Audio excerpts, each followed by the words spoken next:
Indo British advanced pain clinic, నొప్పి మాయం, surgery దూరం. For appointments 9155515563. నమస్కారం, వెల్కమ్ టు ఐ డ్రీమ్. ధర్మ మార్గం విత్ విజిత కార్యక్రమానికి స్వాగతం. ప్రస్తుతం మనతో పాటు ఉన్నారు ప్రముఖ ఆధ్యాత్మికవేత్త, ప్రముఖ జ్యోతిష్య పండితులు సుభాష్ శర్మ గారు. ఇప్పుడు వారితో మాట్లాడిద్దాం. నమస్కారం గురుగారు. గురుగారు, రథసప్తమి రోజు ఎటువంటి విధి విధానాలు ఆచరించాలి? అసలు ముఖ్యంగా రథసప్తమి విశిష్టత ఏంటి? ఆ రోజు ప్రత్యేకించి ఏ దైవాన్ని ఆరాధించాలి? రథసప్తమి రోజు దానాలు కూడా చేయాలని అంటుంటారు. ఎటువంటి దానాలు చేయాలి? అవన్నీ కూడా తెలియజేయండి. తప్పకుండా తెలియజేస్తాను. ముందుగా ప్రేక్షకులందరికీ శ్రీమాత్రే నమః, శ్రీ గురుభ్యో నమః. సప్తాశ్వరథమారూఢం ప్రచండం కశ్యపాత్మజం శ్వేతపద్మధరం దేవం తం సూర్యం ప్రణమామ్యహం. సూర్యనారాయణాయ నమః. రథసప్తమి అనేటటువంటిది చాలా అద్భుతమైనటువంటి యోగ ఘట్టము.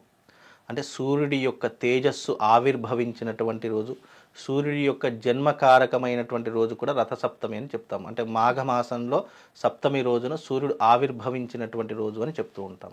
అలాగే వసంత పంచమి అయినటువంటి రెండవ రోజు వచ్చేటటువంటి ఏదైతే తిథి ఉంటుందో అది రథసప్తమి, మాఘ సప్తమి అంటాము. అలాగే రథసప్తమి అంటాము. సూర్యుడి యొక్క జయంతిగా అని కూడా పిలుస్తూ ఉంటాము. కాబట్టి ఈ సూర్య జయంతి రోజున ఏం ఆచరిస్తారు అంటే గనక గంగా స్నాన విధిని, అంటే మాఘ స్నానాలని చెప్పి చేస్తూ ఉంటారు. అంటే అప్పుడే చలి అనేటటువంటి తగ్గుముఖం పట్టేటటువంటి అవకాశము, సూర్యుడు వెచ్చదనాన్ని నింపుకునేటటువంటి అవకాశాన్ని చేయవలసినటువంటి విధానమే ఈ యొక్క రథసప్తమి. అలాగే నదీ స్నానాలు చేయడం. రథసప్తమి రోజున నదీ స్నానము, కూప స్నానము, గంగా స్నానం, 3 స్నానాలు ఉంటాయి. ఎవరికి వీలుంటే దాని యొక్క ప్రాముఖ్యతను అనుసరించి ఆ యొక్క స్నానాలు ఆచరించడం. అలాగే ఆ రోజున రథసప్తమి వచ్చింది అంటే ప్రతి ఒక్క ఆలయంలో రథము, అంటే ప్రతి ఒక్క ఆలయానికి రథం అనేటటువంటిది ఉంటుంది. ఆ రథసప్తమి రోజున రథాన్ని తీసేటటువంటి అవకాశము కూడా ఏర్పడుతూ ఉంటుంది. అంటే అక్కడ ప్రతి ఒక్క దేవాలయంలో ఉత్సవమూర్తులు ఉంటాయి, విగ్రహాలు. ఆ ఉత్సవమూర్తి విగ్రహాలను రథం మీద తీసుకుని వెళ్ళి ఆ ఊరేగింపుగా తీసుకుని వెళతారని కూడా ప్రతీక. కాబట్టి రథసప్తమి రోజున రథం తీస్తూ ఉంటారు. ఈ ఊరేగింపు వెనకాల మళ్ళీ ఏదైనా ఆంతర్యం, చారిత్రక ఆధారం, అంటే సూర్యుడు అప్పుడే అంటే సూర్యుడు పుట్టినరోజు కదా, సూర్యుడు ఎప్పుడైతే ఉదయించినటువంటి కాలం ఉంటుందో ఆ సమయంలో సూర్యారాధన చేసేటటువంటి వాళ్ళు. అలాగే రథసప్తమి అంటే ఈ యొక్క సూర్యుడికి ఈ యొక్క గుర్రాలు ఉంటాయి, రథాలు ఉంటాయి కదా, అవి అదే సమయంలో బయటకు వచ్చేటటువంటి సమయం కాబట్టి మన సూర్యుడి రథాన్ని బయటకు తీసుకురాలేం. కాబట్టి దాని యొక్క ప్రతీకగా ఏంటి అంటే ఈ రథాన్ని మనము మన గుడిలో ఉన్నటువంటి ఒక రథాన్ని తీసుకొని వెళ్ళి ఊరేగింపుగా చేసుకొని, లేదా గుడి చుట్టూ ప్రదక్షిణ చేసి విగ్రహాలను మనం ఊరేగింపుగా తీసుకొని మళ్ళీ దానికి పూజాది క్రతువులు చేస్తాం. తెల్లవారితే చక్రతీర్థము అని చెప్పి చేస్తారు. చక్రతీర్థము అంటే ఆ ఉత్సవ విగ్రహాలు ఏవైతే ఉన్నాయో ఆ విగ్రహాలకు స్నానం పోయడం. అంటే కోనేరు ఉంటుంది కదా, ఆ కోనేరులో ఆ విగ్రహాలకి స్నానం పోయడం చక్రతీర్థం అని మరుసటి రోజు చక్రతీర్థము అని చెప్పి చేస్తారు. దాని తర్వాత అంటే మొదటి రోజు రథసప్తమి, రెండవ రోజు చక్రతీర్థము, మూడవ రోజు విగ్రహ దర్శనం. ఈ 3 కూడా చేస్తూ ఉంటారు. ఇది 3 రోజుల పండగ. 3 రోజుల పండగ. అంటే ఇది అందరూ జరుపుకోరు, కొన్ని ప్రాంతాల వాళ్ళు, కొన్ని మతాచారాల వాళ్ళు జరుపుకుంటారు. కాబట్టి ఇవి ఆయా ప్రాంతం వాళ్ళు జరుపుకునేటటువంటి. ఈ రథసప్తమి రోజు ఆలయాల్లో కూడా ప్రత్యేకమైన పూజలు చాలా అద్భుతంగా ఉంటాయి. సూర్య దేవాలయాలన్నీ కిటకిటలాడుతూ ఉంటాయి. ఆ రోజున సూర్య భగవాన్ని దర్శించుకోవడం. మనం రథసప్తమి రోజు ఇంటి ముందర రథం ముగ్గు కూడా వెయ్యాలి అని శాస్త్ర ప్రతీక. ఇప్పుడు చాలా మంది రథం బయలుదేరింది అనేటట్టు ప్రతీకగా చాలా మంది రథం ముగ్గులు వేస్తూ ఉంటారు. ఇంకోటి సంక్రాంతి రోజున చాలా మంది నోములు నోచుకుంటారు. అంటే సౌభాగ్యం గురించి నోములు నోచుకొని ఈ యొక్క ప్రతీక ఎప్పటి వరకు జరుపుకుంటారు అంటే రథసప్తమి వరకు జరుపుకుంటారు. రథసప్తమి అయిపోయిందంటే నోములు అన్ని కూడా క్లోజ్ అయిపోయినాయి. ప్రాంతాచారం. నోములు అనేటట్టు ఇప్పుడు ఇవి చాలా మటుకు తెలంగాణలో జరుపుకుంటారు. ఎక్కువగా బ్రాహ్మణులు, వైశ్యులు వీళ్ళు చాలా ఎక్కువగా జరుపుకునేటటువంటి పండుగ నోములు నోచుకోవడం. ఇది సౌభాగ్యం గురించి నోచుకుంటారు. అంటే సంక్రాంతి కీడు దినము అనేటటువంటిది ఉండకూడదు అని చెప్పి చాలా మంది విశ్వసిస్తుంటారు. ఆ రోజున కుండలు దానం ఇవ్వడము, లేదు అని అంటే గనక పాత్రలు దానం ఇవ్వడము, దానితో పాటు ఈ నోములు సౌభాగ్యానికి సంబంధించిన పసుపు కుంకుమ అక్షంతలు వేసి ఈ నోములు ఇస్తూ ఉంటారు. అది స్త్రీ యొక్క సౌభాగ్యానికి ముడిపడి, అది సంక్రాంతి రోజున మొదలవుతుంది, రథసప్తమి రోజున ఎండ్ అవుతుంది ఈ నోములు ఇచ్చేటటువంటి పద్ధతి. అప్పటి వరకు నోములు నోచుకో పంచుకుంటూ ఉంటారు. దగ్గరలో ఉన్నటువంటి వాళ్ళకు ఒక 5 మందికి ఇచ్చిన తర్వాత అవి ప్యాకింగ్ చేసి బంధువులకు బై పోస్ట్ ద్వారా కొరియర్ ద్వారా నోములు పంపిస్తూ ఉంటారు. ఎందుకంటే అప్పుడు మనకు ఆచారం ఎలా ఉండేదంటే కుటుంబ సభ్యులు కానీ బంధువులు కానీ ఒక ఊర్లో ఉండేటటువంటి వాళ్ళు, అది ఊరు వరకే పరిమితమైంది. ఎప్పుడైతే ఊర్లో ఉన్నటువంటి జనాలు నలుమూలలా విస్తరించడం మొదలయ్యిందో సెల్ ఫోన్లు అలాగే ఈ కొరియర్లు వీటి ద్వారా నోములు పంపించుకునేటటువంటి పద్ధతి. అంతేందుకు రాఖీ పండుగ వస్తే రాఖీలు కూడా బై పోస్ట్ ద్వారానే పంపిస్తున్నారు. సాంప్రదాయం కరెక్టే అంటారా? కాదు, అంటే జనాలకు టైం దొరకదు కదమ్మా. ఇంకోటి ఏంటంటే ఇది పరిగెత్తే కాలం, ఉద్యోగాలు ఉంటాయి, తర్వాత వచ్చేసి ఆఫీసులకు సెలవు ఇవ్వరు. మనం ఇప్పుడు ఈ పండగ సంక్రాంతి నుంచి రథసప్తమి వరకు అంటే దాదాపు 4 రోజులు లీవ్ ఉంటే ఇస్తారా? ఇవ్వరు. కాబట్టి ఏంటంటే ఇవి ఆచారం అనేటటువంటిది మనిషి పెట్టుకున్నది కాబట్టి తరం మారుతున్న కొద్దీ, కాలం మారుతున్న కొద్దీ ఆచార వ్యవహారాలు కూడా మారుతాయి. అప్పుడంటే ఉమ్మడి కుటుంబాలు ఉండేవి. ఒక ఇంట్లో దాదాపుగా 20 నుంచి 30 మంది జనాలు ఒకే ఇంట్లో ఉండేటటువంటి ఒక నిండు కుటుంబం ఉండేది. ఇప్పుడు ఎవరు ఉంటున్నారు? ఒక ఇంట్లో ఒక లంకంత ఇల్లు. మొన్న రీసెంట్ ఒకటి మణికొండలో వాస్తు చూడడానికి వెళ్ళానమ్మా. ఇల్లు చూస్తే ఇంద్రభవనం అంటే దాదాపు 5 బెడ్రూమ్లు, తర్వాత వచ్చేసి కింద పెద్ద హాలు, ఒక పెద్ద వంటగది, దాని కింద ఒక 20 మంది కూర్చునే డైనింగ్ టేబుల్. ఇది వాస్తు చూడడానికి వెళ్తే అమ్మా చాలా విశాలంగా ఉంది, ఎంత ఒక 20 మంది ఉంటారా అంటే లేదండి 4 ఉంటాము. అంత పెద్ద ఇంట్లో 4 అంటే నేను నవ్వలేక ఇదైపోయా.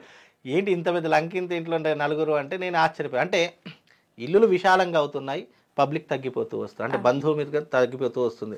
కొడుకు ఒక దగ్గర, కోడలొక దగ్గర, తల్లిదండ్రులొక దగ్గర, అన్నదమ్ములొక దగ్గర, ఇవన్నీ కూడా జరుగుతున్నాయి. అందుకే ఈ రథసప్తమి అనేటటువంటిది నోములు నోచుకోవడానికి ఆఖరి రోజు అయినటువంటిది రోజు.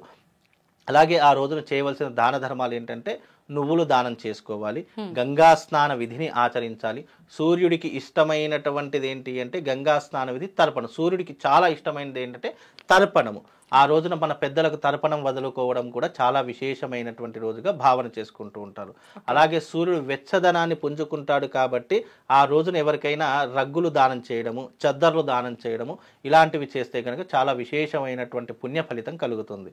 అందుకే రథసప్తమి అనేటటువంటిది సూర్యుడి యొక్క ఆరాధన కోసం చేసేటటువంటిది. గంగా స్నానం ఎందుకు చేస్తామంటే మనం చేసుకున్నటువంటి పాపాలన్నీ కూడా ప్రక్షాళన గావించేటటువంటి వాడు ఇద్దరు, ఒకటి జలము, 2 సూర్యుడు.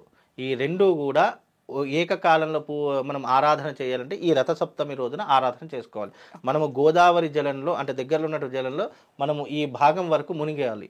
అంటే తల భాగం ఒక్కటి మాత్రం పైన ఉంచేసి ఈ భాగం వరకు మునిగి సూర్యుడికి అర్ఘ్య ప్రదానం చేస్తేనట మనలో ఉన్నటువంటి అంటే ఈ జబ్బులు, ఈ రోగాలు ఏవైతే ఉంటాయో అవన్నీ కూడా తొలగిపోవడానికి సూర్యుడు సాక్షిభూతుడవుతాడు అని చెప్పేసి శాస్త్ర ప్రతీక కూడా చెప్పడం జరిగింది. అందుకే రథసప్తమి అనేటటువంటిది ఎప్పుడు కూడా మీరు గమనించండి, మన పండగలు కానివ్వండి, మనం ఆచరించే ఆచారాలు కానివ్వండి, ఇటు సైంటిఫిక్ రీజన్స్ ఉంటాయి, ఇటు శాస్త్ర సమ్మతమైనటువంటి విషయాలు కూడా ఉంటాయి.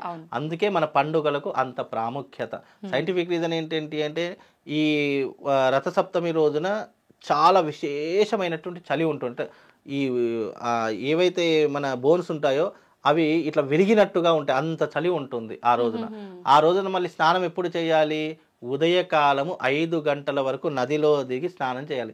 ఆ నదిలో అడుగు పెడితే చాలు, ఐస్ అంటే ఐస్ గడ్డ మీద అడుగు పెడితే ఎంత చల్లగా ఉంటుందో అంత చల్లగా ఉంటుంది. అంటే ఆ సమయంలో అక్కడ స్నానం అంటే ఇక్కడ వరకు మునుగుతున్నాం అంటే లోపల వణికి చనిపోతుంది, అలా ఉంటుంది, వణుకు తోడ రాదు. కాబట్టి ఆ సమయంలో అక్కడ ఇంతవరకు మునిగి సూర్యుడికి అర్ఘ్యం వదిలితే గనక మనకున్నటువంటి జబ్బులు. ఇంకోటి ఏంటంటే వేడి నీటి స్నానం కంటే చన్నీటి స్నానం మనిషిని ఆరోగ్యవంతంగా ఉంచుతుంది. ఎప్పుడు కూడా హెల్త్ ప్రాబ్లమ్స్ రావు, హెల్త్ ఇష్యూస్ రావు. మనిషి ఆరోగ్యంగా ఉండడానికి చన్నీటి స్నానమే చెయ్యమని శాస్త్రం చెప్తుంది. అందుకే ఇప్పటికీ కూడా కొంతమందిని చూస్తే ఇప్పటికీ మా కుటుంబంలో మా పెద్దవాళ్ళు ఉన్నారు, ఇప్పటికీ కూడా చన్నీటి స్నానమే. అంటే దేవాలయానికి వెళ్ళేటప్పుడు వాళ్ళు ఉదయం 4 గంటలకు దేవాలయం తీస్తారు. మా అన్నయ్య కూడా ఇప్పటికీ కూడా చన్నీటి స్నానం, వయసు 40 సంవత్సరాలు, ఇప్పటికీ కూడా చన్నీటి స్నానం చేస్తారు. ఇప్పటి వరకు తన శరీరం మీద వేడి నీళ్ళు పడలేదు, ఇప్పటికీ కూడా ఇప్పటికీ ఆరోగ్యంగా ఉన్నాడు. అంటే చన్నీటి ఏ కాలమైనా సరే, మేము చలికాలం రాగానే వేడి నీళ్ళు స్నానం చేస్తాం, ఎండాకాలం రాగానే చన్నీటి, అంటే కాలాన్ని బట్టి మనం నీటిని మార్చుకుంటాము. కానీ వాళ్ళు అలా కాదు, ఇప్పటికీ కూడా చన్నీటి స్నానము శరీరాన్ని చాలా దృఢంగా ఉంచుతుంది. అందుకే చన్నీటి స్నానం చేయమని చెప్తుంటాము. అలాగే ఈ యొక్క రథసప్తమి అనేటటువంటిది మనము శివుణ్ణి ఆరాధన చేసుకోవడానికి. ఎవరైతే రథసప్తమి రోజున ఏకాదశి రుద్రాభిషేకం చేస్తారో వాళ్ళ జీవితంలో ఆ పరమశివుడి యొక్క అనుగ్రహం సంపూర్ణంగా దొరుకుతుంది అని విశ్వాసము. ఆ రోజున చాలా విశేషంగా 1,00,000 బిల్వార్చన చేస్తారు, సహస్ర బిల్వార్చన చేస్తారు. అంటే ఈ బిల్వ దళాలు ఉంటాయి, 1,00,000 బిల్వాలు తీసుకొచ్చి శివుడికి అర్చన చేస్తూ ఉంటారు. కొంతమంది అంత బిల్వాలు దొరకనటువంటి వాళ్ళు సహస్ర బిల్వార్చన, ఇంకా సహస్ర బిల్వార్చన దొరకనటువంటి వాళ్ళు అష్టోత్తర బిల్వార్చన శివుడికి ప్రత్యేకంగా చేస్తారు. ఎందుకంటే సృష్టికి వెలుగు ఇచ్చేటటువంటి వాడు సూర్యభగవానుడు, ఆ సూర్యభగవానికి తేజస్సు ఇచ్చేటటువంటి వాడు పరమశివుడు. కాబట్టి ఇది అంతర్గతంగా చాలా లోతుగా అర్థం చేసుకుంటే మనకు అర్థమవుతుంది. కాబట్టి అందుకే ఆ రోజున శివారాధన చేసుకుంటే విశేషమైనటువంటి పుణ్య ఫలితం కలుగుతుందని శాస్త్ర ప్రతీక. కనుక ఆ రోజున విశేషంగా ఇలాంటి దాన ధర్మాలు చేసుకోండి. అలాగే ఈ రకమైనటువంటి శివారాధన చేసుకుంటే పుణ్యము పురుషార్థం రెండు కూడా కలుగుతాయమ్మా.